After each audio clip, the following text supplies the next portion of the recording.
आज सकाଳେ मोर पूजा सरी जाइथिला बाहर बहुत काउलिया कर कारण वर्षा उठेची गोटू मशारी भितर बाहर नाला बहुत कहला मशारी भितर बाहरला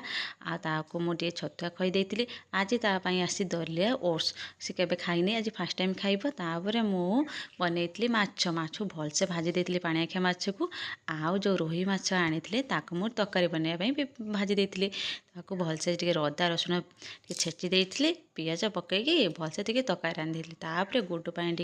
ओट्स बनई प्रथम थर ओट्स बनई केमती होता तो मुझे जानी बस देसी घीरे भलसे भाजी देकी टे परिया पकईदी दलिया बनईदी पकुते सतरे बहुत ही भल होता खुई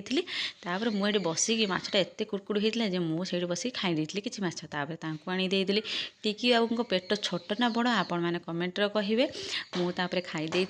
माँ पुआ जा छात पर मजामस्ती करूँ आम भिडियो जब आपको भल लगे लाइक करेंगे शेयर करेंगे सब्सक्राइब करेंगे जय जगन्नाथ।